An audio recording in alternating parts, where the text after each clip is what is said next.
Frumoasele mele fecioare, bine ați venit, dragilor! Astăzi facem etalarea bonus pentru luna iunie. Valabilă, bineînțeles, pentru toți cei care aveți soare, lună, ascendent sau Venus în fecioară. Începem cu primele 3 mesaje pentru voi. Să vedem ce mesaje mai există pentru cei din zodia fecioară.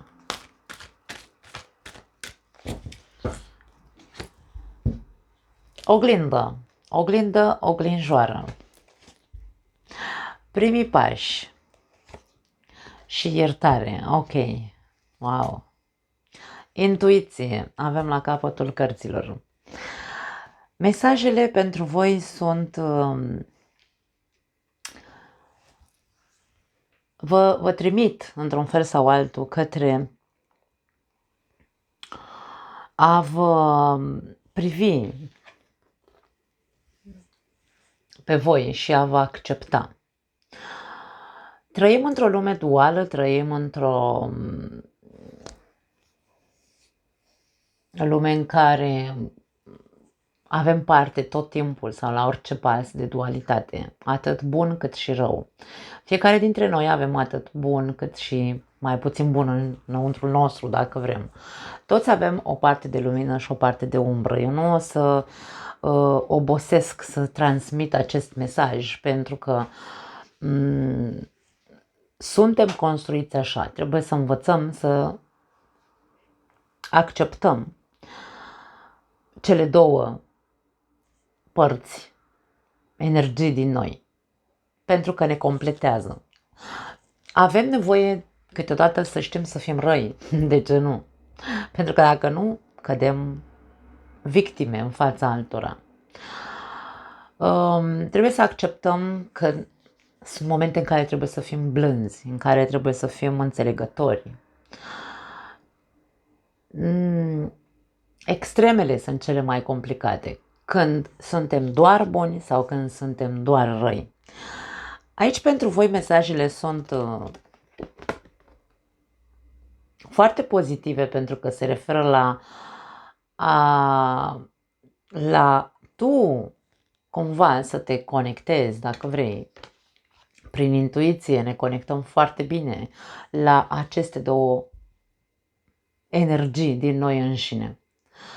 Pentru că aici avem această persoană care din plexul solar iese o lumină aici, da? Această lumină trece prin gât, prin chakra gâtului, iese prin cuvinte. Și ceea ce noi simțim și vrem să transmitem, într-un fel sau altul trebuie acceptat. Aici se face ca un fel de, se vede, da? Ca un fel de buclă între ceea ce simt și ceea ce transmit sau ceea ce vreau să spun. Ideea este că nu suntem obișnuiți să avem intuiția foarte dezvoltată sau să o ascultăm. De multe ori zicem, aoleu, dacă ceea ce simt nu este bun pentru mine. Pentru că trăim în 3D și ne este frică să nu cumva să alegem greșit. Da? E bine, aici e vorba despre, e momentul ca mulți dintre voi să începeți să vă ascultați cu adevărat acea intuiție. Și să acceptați faptul că există. E foarte complicat pentru noi să acceptăm că noi înșine există și obscuritate. Toți vrem să fim buni. Toți. Absolut toți. Însă, după cum am spus mai devreme, trebuie să fim și răi câteodată, pentru că despre asta e viața. Nu putem să cădem în extremele despre care vorbeam, să fim doar buni și blânzi, nici nu putem să cădem în cealaltă extremă în care atunci când am fost buni și am primit înapoi rău, să zicem așa, pentru că se întâmplă, ne transformăm noi în sau tindem să fim doar răi într-un fel sau altul, sau respingători, sau nu știu, nu contează, da? Ce cuvinte punem pentru această parte obscură. Ideea este că în momentul în care tu accepti că e ok să fii bun cu cine trebuie să fii bun și e ok să fii rău, între ghilimele, metaforic vorbind, să te impui și să-ți pui punctul de vedere, să știi să te protejezi când trebuie să te protejezi, aici vorbim spre asta. Fă primii pași în a accepta, de-aia ți se spune să te uiți în oglindă, dar nu într-o oglindă fizică neapărat, ci în oglinda vieții tale, să vezi toate momentele în care ai avut parte sau ai avut comportamente extremiste, ori ai fost foarte, foarte bun, fără să pui limite celor care te invadau, de exemplu, sau să pui limite celor care îți întorceau acel bine pe care tu îl făceai cu comportamente urâte față de tine și să înveți cumva de acum înainte să știi să folosești aceste energii la momentul potrivit cu persoana potrivită. De-aia zic, cu cine trebuie să fii bun, cu cine trebuie să fii impunător, fii impunător. Despre asta este vorba. Și asta, acest proces, să zicem, de acceptare și de un fel de învățare, îmi vine să spun, în a folosi cum trebuie aceste două energii de acum înainte, te duc la eliberare de toate acele, eu le-aș spune, sentimente de vinovăție, pentru că de multe ori cădem singuri, ne autocriticăm și Fecioara e foarte bună să facă acest lucru, ne autocriticăm pe noi înșine, de ce n-am știut să fac mai bine, de ce nu știu, da? De-ceuri, de genul ăsta care ne rămân în memorie și nu facem decât să ne criticăm pe noi înșine și nu e ok. E momentul să ne eliberăm de tot ceea ce, ok, n-am știut să fac cum trebuia să fac, cum ar fi fost bine pentru mine să fac, însă de acum înainte voi avea grijă să fac exact ceea ce intuiția mea îmi spune. Dacă trebuie să te respect pentru că mă tratezi cu respect, te voi respecta. Dacă eu te tratez cu respect și îți vreau binele și tu îmi faci rău, e clar că și eu trebuie să pun piciorul în prag. Cam asta este ceea ce simt să vă transmit. Foarte interesant. E o lecție pe care trebuie să o integrați în viața voastră. Mai departe, ce alte mesaje mai avem pentru Fecioare?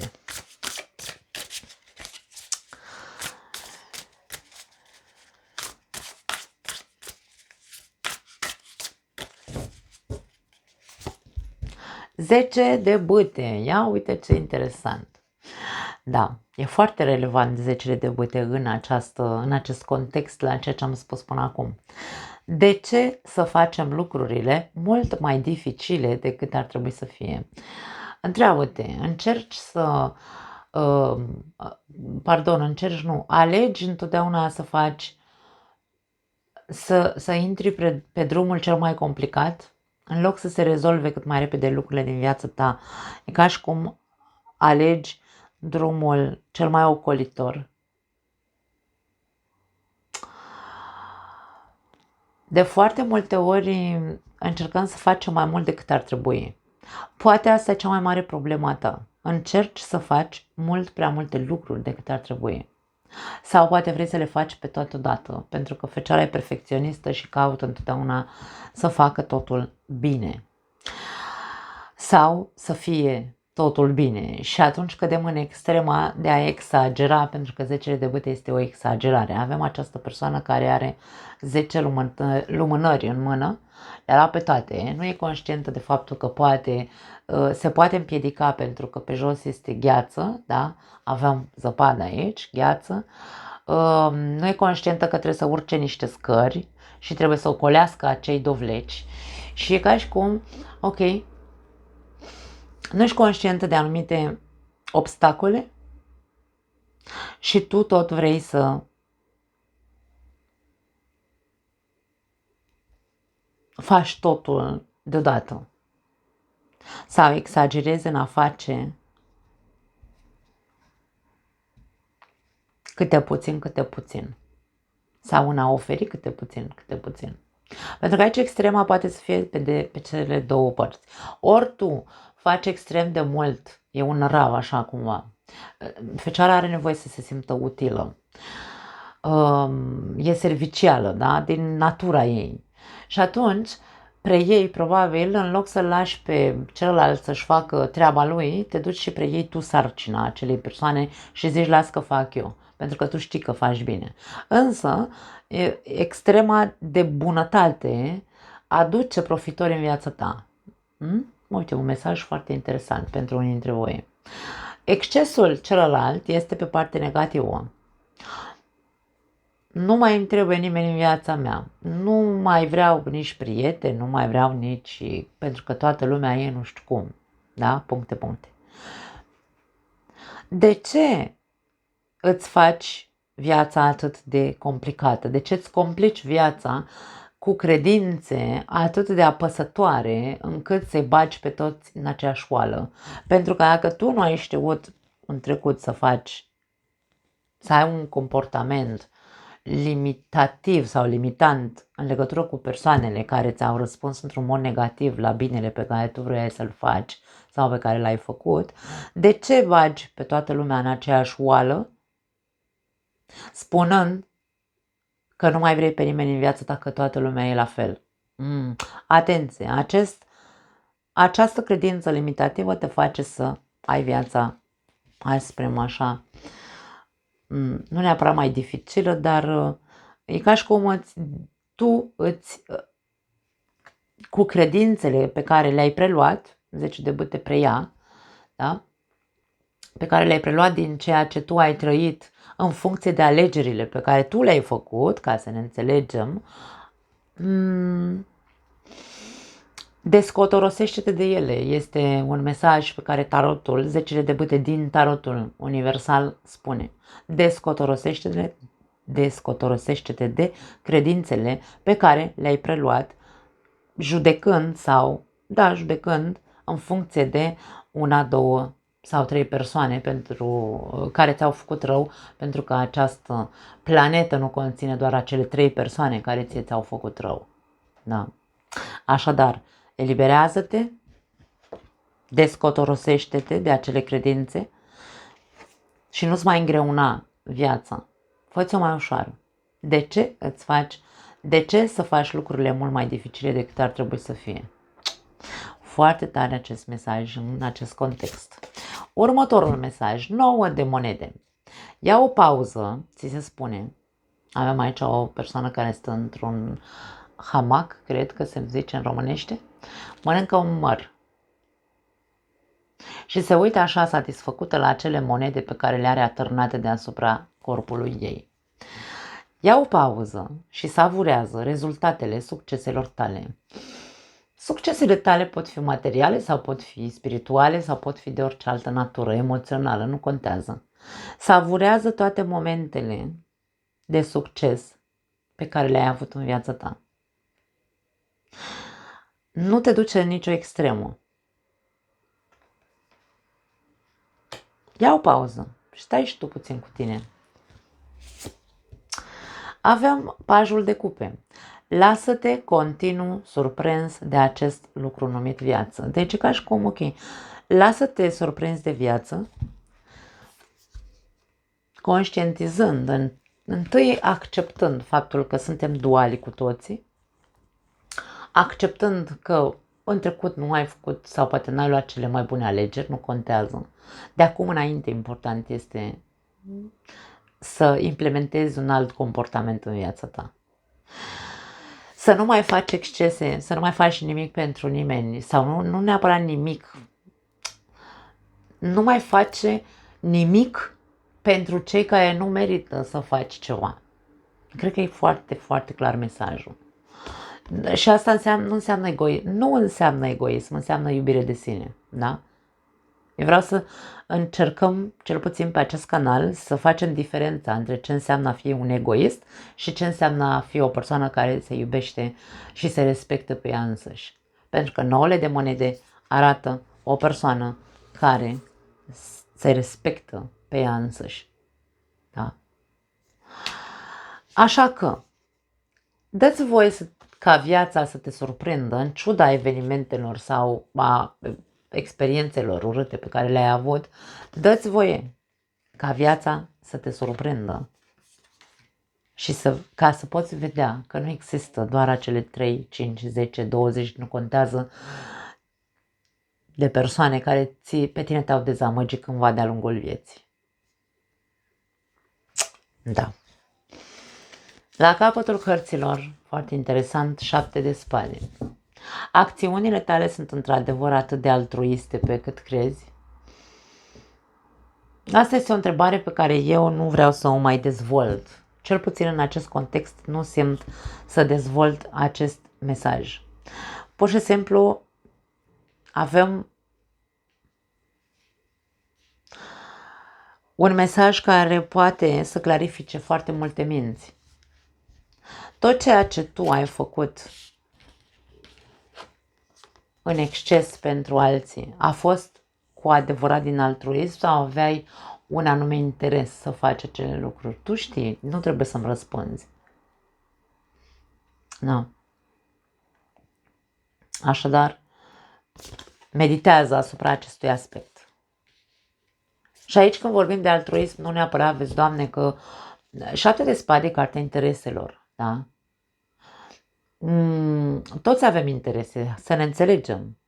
Eu fac pe acest canal material gratuit și bineînțeles interesul meu este să văd feedback de la voi, să văd dacă ceea ce eu fac ajunge și e de folos pentru voi. Am un interes, bineînțeles. Am și eu interesul să fiu cât mai vizibilă pe YouTube. Am și eu interesul să câștig bani, e normal să fie așa, da? Nu înseamnă aici că vorbim despre interese, de cine știe ce profit sau nu. Când vorbim de altruism, este vorba despre cât de curate au fost intențiile tale, întotdeauna, când ai făcut excese. Atât, nimic mai mult. Da? Și care au fost interesele tale să preiei și să faci mult mai mult decât ar fi trebuit să faci. Pentru că poate, hai să dăm un exemplu mai clar sau mai blând, să zicem așa, în legătură cu interesele. Ai avut un partener de viață căruia tu i-ai dăruit tot ce ai avut mai bun în tine. Stăteai în picioarele lui, îi făceai toate poftele, făceai exces, da? Și rezultă că acel partener de viață, la un moment dat, te-a înșelat, sau nu neapărat că te-a înșelat fizic, mă refer, te-a trădat într-un fel sau altul și tu n-ai înțeles. De ce? Interesul tău era să-i faci pe plac acelei persoane pentru că vroiai probabil să o ai cât mai mult timp în viața ta. E un interes normal. Toți vrem să rămână acea persoană în viața noastră, da? Însă nu ne dăm seama că excesul pe care îl facem poate face ca acea persoană să nu mai miște un deget. Pentru că noi facem tot. Și atunci, când îmi dau seama, când îmi privesc comportamentele în oglindă, când îmi privesc viața și experiențele și felul în care eu am făcut excese, le văd și le accept. Și știu, ok, atunci aveam interesul ca acea persoană să rămână în viața mea, m-a dezamăgit, m-a trădat, ok. Acum, e clar că n-am fost altruist 100% pentru că mi-aș fi dorit, eram într-un fel sau altul egoist, vreau ca acea persoană să rămână lângă mine trup și suflet toată viața. Ei bine, acea persoană ți-a dat o lecție ca să vezi cât de mult rău îți faci când ești într-o extremă sau în cealaltă. Extremă pe care tu trebuie să o elucidezi acum și să te eliberezi de ea și de acum înainte să faci altfel. Dar să nu mai bagi toate persoanele în aceeași oală. Există și persoane bune pe această planetă. Mai departe, îngerii iubirii, să vedem ce mesaje bonus mai au pentru voi. Ok, au sărit 2, le vom lua. Avem contemplează-ți viața amoroasă cu optimism. Deci e momentul să încep să fii mai optimist în ceea ce privește iubirea. Uite trădătorul aici, 7 de spade, a apărut trădarea, așadar, interesant. Și avem las-o așa. Da, e o traducere populară a mea, pentru că îmi place să vorbesc așa în popular. Las-o așa.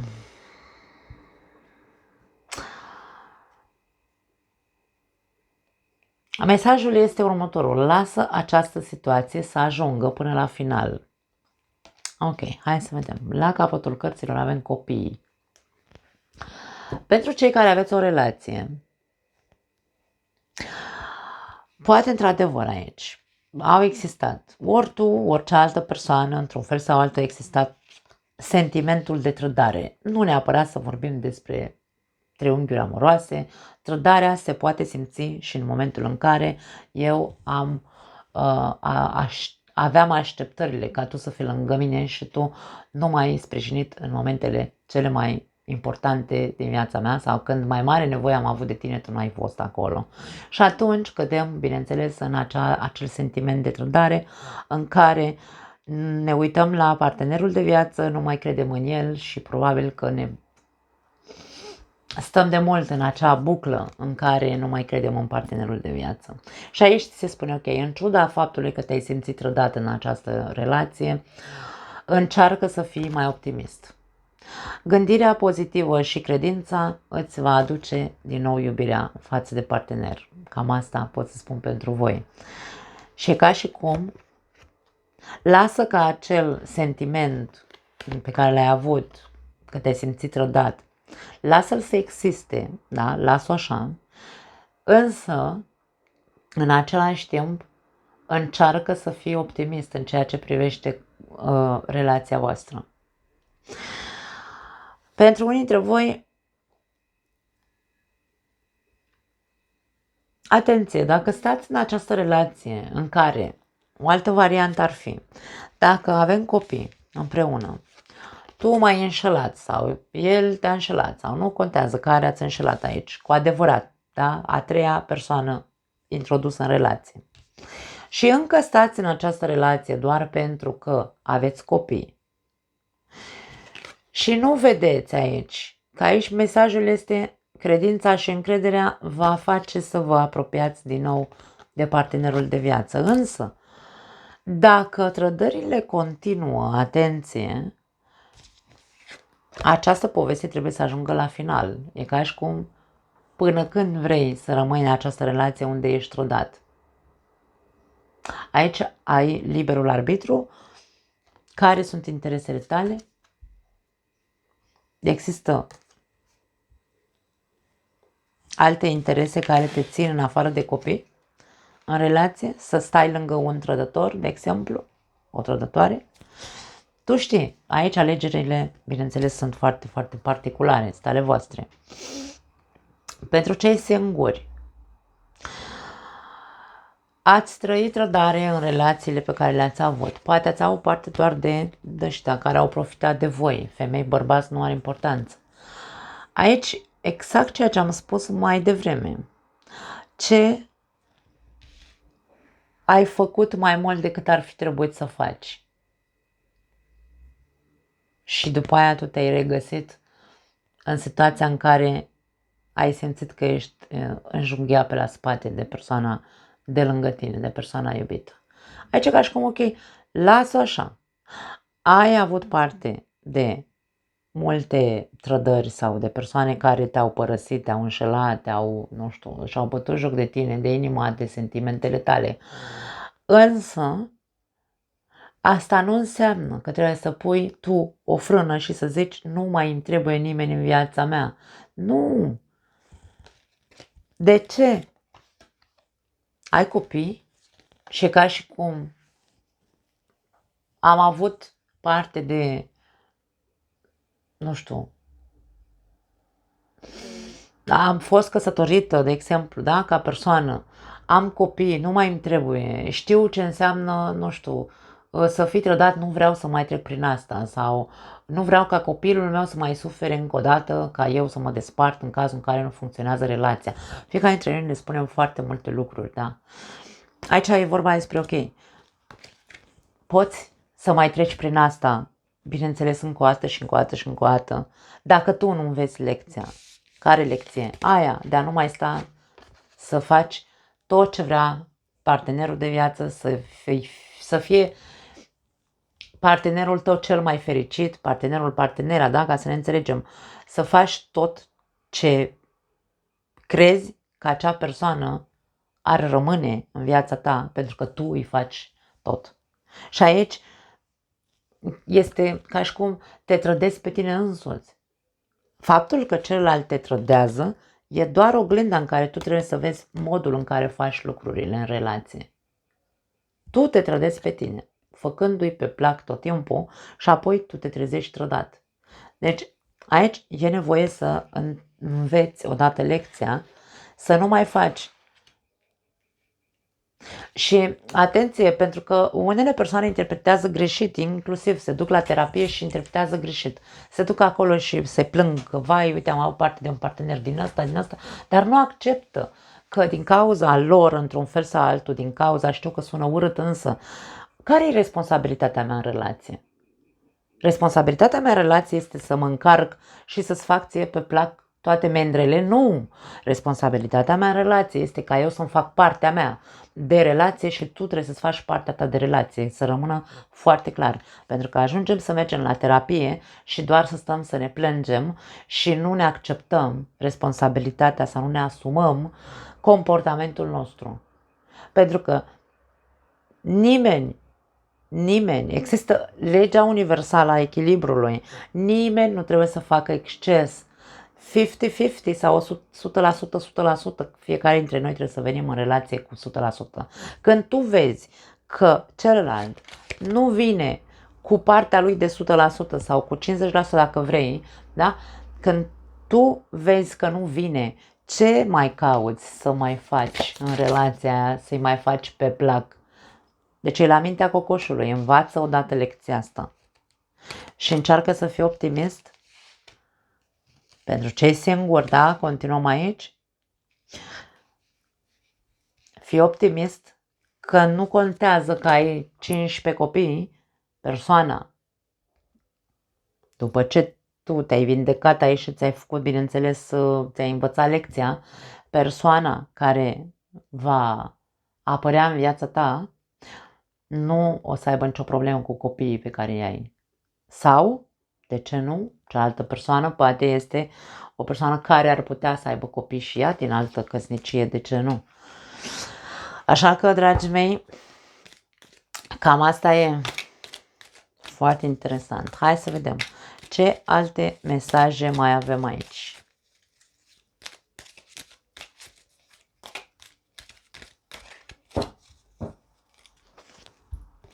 Balanța. Pentru cei care... Da, când îmi zboară cărțile așa de mână, foarte interesant. Aici se confirmă, e ca și cum, băi, puneți mâna aici și fiți corecți. Da, fiți corecți față de voi, fiți corecți față de... acceptați faptul că, ok, n-ați învățat lecția, dar trebuie să o învățați o dată. Pentru că aici e karmă în Cartea Justiției. E karmă, adică nu karmă ca plată karmică, să ne înțelegem. E karmă pe care cu care tu, hai să spunem așa, te încarci. Când nu învățăm o lecție, se transformă în karmă. Târâm povestea după noi, nu știu, eu dăm copilului nostru. Vrei să-ți vezi copilul în acea situație? Te întreb. Justiția. Dacă tu trăiești lângă o persoană care te înșală și te înșală și te înșală, vrei să-ți vezi copiii înșelați așa pentru că accepti să stai lângă persoana asta fără... Nu știu, gândește-te, meditează un pic. Avem casa. Mută-te de acasă, ți se spune. Aici, pentru cei care trebuie neapărat să ieșiți din relația asta, pentru că stați, nu știu, poate sunt alte interese, nu are importanță, eu nu mă bag, fiecare știe de ce stă în relație cu cineva care nu le respectă, nu depune eforturi pentru o relație și nu face decât să-l înșele pe celălalt, de exemplu. Voi știți. Aici e vorba despre a vă schimba locația, să plecați în altă casă. Iar pentru ceilalți care nu reușiți să ieșiți din din aceste credințe limitative care ziceți toată lumea e la fel, nu știu ce, ei bine, aici Justiția vine și spune să accepti ideea că nu toată lumea e la fel. Nu. Doar că trebuie să înveți acea lecție ca să nu mai repeți. Să nu mai atragi același gen de persoane care te vor înșela. Și are legătură cu mutarea. Încearcă să, nu știu, mută-te în alt oraș, pleacă din cartierul în care stai, pentru că e ca și cum schimbi mediul în care locuiești și vei întâlni alte persoane noi. Și avem, foarte tare mesajul ăsta, avem logotnicul pentru femei, aș spune. Avem un bărbat care, ca și cum, te așteaptă să vă căsătoriți pentru cele singure, cel puțin. Nu neapărat doar pentru femei aici. Avem... În momentul în care tu vei accepta că din cauza faptului că tu ai făcut prea multe în relație și făceai excese, de aia ajungeai să fii înșelat pentru că celălalt nu mai avea niciun motiv să depună niciun efort, ei bine, când accepti și ești corect față de tine și reușești să devii optimist și să zici ok, nu-i mai bag pe toți în aceeași oală, că n-are cum să existe doar persoane mincinoase pe această planetă și de ce nu? Poate mutarea este una dintre opțiuni. Ce să vezi, apare persoana potrivită cu care tu să te căsătorești. N-abelea. Acum joacă-o pe asta. Avem șarpele. Atracție și dorință. Când a fost ultima oară când te-ai lăsat tentat așa? Fecioara e o zodie de pământ, să nu uităm. Și caută să fie totul ca la carte. Când a fost ultima oară când tu nu ai mai judecat sau ai mai criticat într-un fel sau altul persoanele care intrau în viața ta și le-ai luat așa, pur și simplu, și ai zis, ok, uite, dacă îmi place persoana asta, îi dau oportunitatea să ieșim la o cafea sau la 2 sau la 3. Când a fost ultima oară? Întreabă-te, meditează și asupra acestui aspect. Fii corect față de tine, eu nu pot să spun altceva. Hai să vedem mai departe.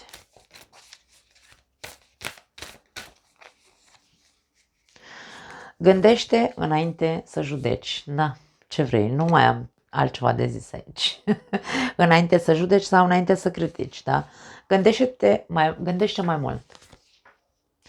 E momentul să te vindeci, nu să mai stai în război sau în acea, nu știu, în acea etapă în care totul